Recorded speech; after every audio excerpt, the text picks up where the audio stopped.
News, Tom Brokaw, reporting tonight from NBC News headquarters in New York. Good evening. A decade ago, the Reverend Myung was accused of controlling the minds of young people, creating so-called Moonies. Well, he's avoided public controversy since that time, but quietly, he and his organization have been building a powerful business empire, and some of his former top aides say that makes him even more dangerous now. The latest from NBC's Jamie Gangel.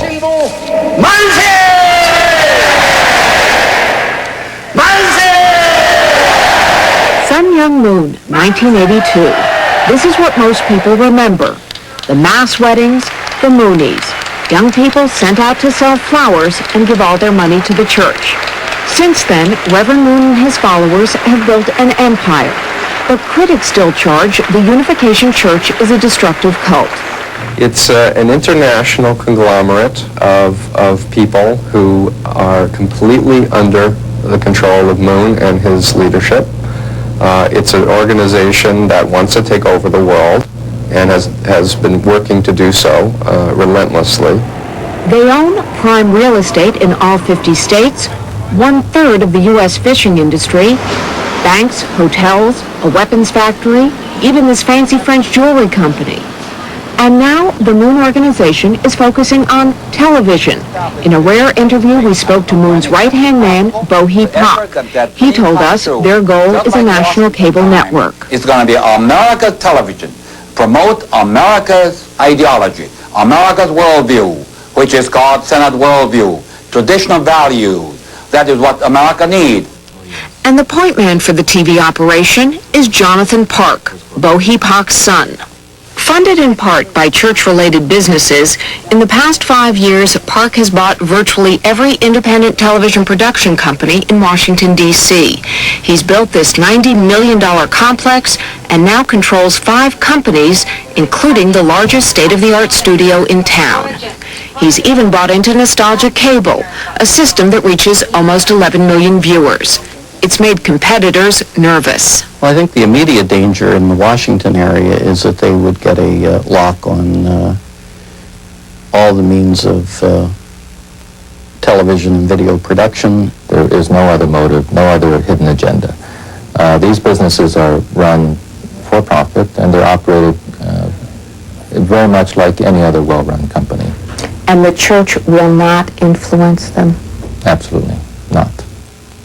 In fact, Park's clients say there has not been any influence, and very few of his employees are even church members. But critics say there is another agenda. If you want to be the second coming of Christ, you want all the power, and you want all the money, and you want control of all the media. That's the objective. And if the names of your clients are a measure of your power and prestige, Jonathan Park and the Moon Organization can now claim they are accepted by a virtual who's who of the TV industry. Celebrating a decade of achievement. CNN is one of the most visible. It rents many of its crews and technical staff from Park. NBC, ABC, CBS, and many of their affiliates also give Park business.